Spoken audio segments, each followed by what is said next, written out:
почеток на есента одиме во посета кај агрономите да провериме дали оваа година имаше добра жетва на пиперки, се подготвуваат ли зимниците и што се крчка во македонските кујни во пресрет на есента. Колегата Кирил Стојанов ни се јавува од една градина, ке речам, во Скопско, ке ни ги открие тој деталите точно од каде.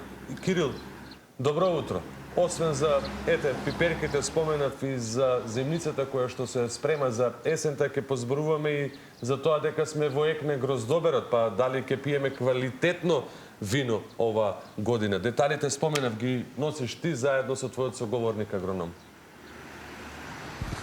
Така, Иваневе, добро утро, поздрав од Скопско Стајковце. Убаво забележа тука позади нас има останати уште некои култури кои што се собираа во пресрет овој период за подготвување на зимници, за тоа дали имаме квалитетни зимници ова година, каква беше сезоната, беритбата на пиперки, меѓутоа и гроздоберот кој што ти го спомна, ќе ни каже специјалист во таа тема, Катерина Трајковска, дипломиран агроном. Еве, Кате, најпрвен добро утро. Во некои веќе подготвија ајвар, некои уште подготвуваат, некои ги собираат пиперките. Каква сезона имавме за пиперки? Имаме ли квалитетни пиперки оваа година? Добро утро до гледачите на телевизија Сител и до сите земјоделци кои што во овој период завршуваат со собирање на земјоделските, на летните земјоделски производи и се спремаат за една сеидба која што имаме октомври, житарици, ноември, морков. И во овој период имаме и марули исто, за да си ги попунат површините, за да бидат спремни веќе со една реколта, за да може да ги изведат трошоците. Секоја година е посебна приказна за себе. Ние секогаш ја бараме, земјоделците ја бараат минатата година. Во однос на цените на земјоделските производи, ќе кажам дека немаме зголемување во однос на лани, дури некои производи кои што се стасуваат во овој период се и со пониски цени, посебно зелката. Зелката има многу пониска цена од лани. Карфиолот исто така е со намалени цени, пиперката е тука некаде како лани, дури можам да кажем дека е и поевтина. Нема некои големи разлики во цените. Ние секогаш граѓаните секогаш се фаќаат за земјоделските производи, као дека се најскапи. Намалена е куповната моќ на граѓаните, затоа така реагираат, бидејќи ние сме научени да јадеме земјоделски производи за 5 денари или 10 денари, тоа треба да го заборавиме, бидејќи за да се добие еден квалитетен производ, јас многу пати во многу емисии спомнав дека тоа е еден макотрпен процес и мора многу да се вложи труд и енергија и ѓубрива, биостимулатори, бидејќи самата клима е многу променета за да се добие еден квалитетен производ и плюс и работната рака ни е намалена, односно немаме луѓе со кои може да се работи, затоа не можеме да имаме цени кои што биле некогаш. Али во однос на другите производи, не земјоделски, јас ќе кажам дека земјоделските производи не се скапи. Можеби дека јас се занимавам со, ги поддржувам земјоделците, али секој може да си дозволи да си купи еви 100 денари да 1 кило дома, да си направи дома салата и сите да јадат, ако ќе направиме споредба помеѓу другите трошоци, телефонски услуги така натаму кои што ги плаќаме, што се не се толку битни, бидејќи ние сме тоа што јадеме. Треба да јадеме здрав производ.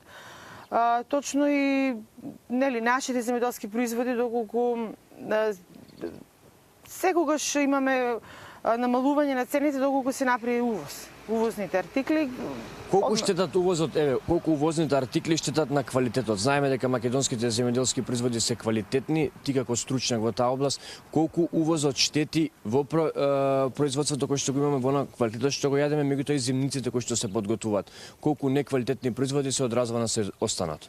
Да, јас ќе направам една компарација помеѓу доматот, јас пошто и продавам семиња, македонските или оние кои што сите македонски производители кои што произведуваат домати, посебно оние кои што имаат од производство до пласман и тезги на пазарите, има повеќе земјоделци, сите одбираат семиња кои што се вкусни за јадење. И оној македонски домат или некои сорти кои што се стварно вкусни, тип на биф домат. И нормално дека тој да се произведе малку потешко кај нас, А секогаш кога ќе имаме увоз на домат, кој што увозниот домат има добар лик, многу добар лик. Особено еве, сега не сакам да конкретизирам кои се тие од каде се увезуваат. Тој изгледа многу добар, ако ќе земеш да го исечеш да јадеш, дека уствари не е тоа, не може да се консумира. И ние секогаш има луѓе, граѓани кои што се одбираат нели квалитетни, да сака да јадат еден квалитетен производ, дека другите одбираат нели као еве јас ќе си купам нешто поевтино, а уствари тоа е и невкусно за јадење. Секогаш треба да се избира македонско домашно, ако добро те разберам по тоа што го кажеш. Да, треба да се избира домашно, затоа што сите земјоделци кои што работат имаат и нивни нели тезги, сите внимаваат со што ги третираат и толку се свесни и совесни што во последно време имаме и доста пестициди кои што имаат и многу кратки каренци. По новата генерација си органски пестициди, не се сите органски, али се со кратки каренци, се многу квалитетни и секогаш употребуваат такви производи. Немаме нели шверц зашто знаат дека тоа може да се исконтролира и дека е штетно нормално. И самите јадат и не продаваат нешто што е стварно квалитетно. И за да се купи тој пестицид е малку поскап нормално, зашто е органски.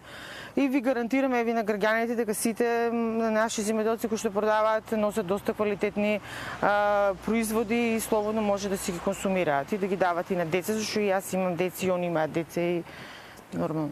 Еве со оглед на тоа дека ти спомна како работат нашите земјоделци, некако постојано слушаме и за временските услови. Колку временските услови оваа година беа погодни за квалитетот на производи кои што земјоделците ги произведуваат и колку тоа се одразува на квалитетот на сите оние други работи кои што се подготвуваат. Колку во тој поглед имавме временски сојузник и колку тоа предонесува за квалитетот. Временските услови беа неповолни. Јас и имав едно излагање такво, имавме недолг период со многу сушен, со многу високи температури, значи имавме многу еден тежок период зашто и на тој начин земјоделците нели многу тешко се справуваат со тоа за да може да донесат на како краен продукт квалитет. Но тие што јас многу пати знам да употребам дека кои што имаат сенс и знаат, тоа умеат многу добро да го направат за да може да нели произведат еден квалитетен производ со нели употреба на биостимулатори, на храни кои што ќе помогнат на мрежи за да растението се избори со временските непогоди. Секоја година се имаме еден лош, посебно во јули, август, еден неповолен период кој што е многу тежок за производство. Посебно на отворено е дури невозможно одгледување без употреба на мрежи и нели биостимулатори, ѓубрива кои што помагаат на растенијата за да може да се справат и да можат нели да плодоносат. Така каде во период сме и на гроздоверот, овој период од годината е познат и по тоа што се собира гроздјето низ Македонија. Ние сме познати по квалитетно гроздје, по квалитетно вино. Каква беше температурата, временските услови и каков е квалитетот на гроздјето оваа година? Точно, ние сме познати по квалитетно грозди, квалитетно вино.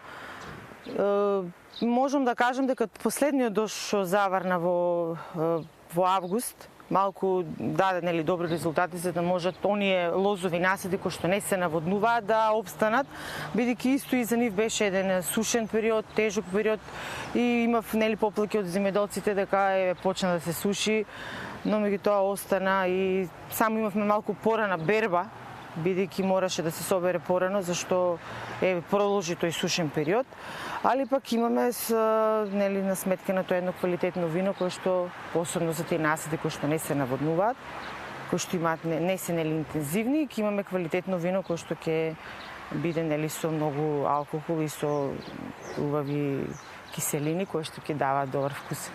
Ако добро разбрав, имавме година во која што македонските земјоделци повторно дадоа добри плодови и еве за крај само ќе те прашам дали тоа значи дека ќе јадеме квалитетни зимници и ќе пиеме квалитетно вино и квалитетна македонска ракија. Да, нашите земјоделци секогаш знаат да произведуваат добро.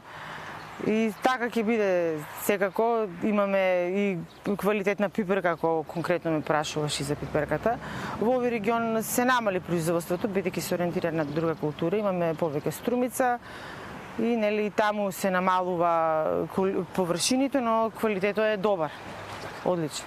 Ти благодарам многу за разговорот. Ние се гледаме нешто полоцно каде што ќе зборуваме за есенските сеидби, за се она што треба да се подготви во овој период. Благодарам. Благодарам и вам. Еве, слушнавме за тоа каква беше годината, временските услови не беа погодни, но македонските земјоделци повторно дадоа квалитетен производ. Спомна и мојата соговорничка дека имаме квалитетни пиперки на пазарот, квалитетни домати, луѓето да избираат да купуваат македонски, она што можеме да го знаеме дека зимниците кои што се подготуваат со такви плодови се квалитетни, дека оваа година ќе пиеме и квалитетно македонско вино. Од секогаш сме имале квалитетни земјоделски производи, Кирил, уште да имаме соодветни цени или прилагодени, не речем квалитетни цени, такви не постојат, за да може секој да ги приготви зимниците, би било одлично. Ние се слушаме и по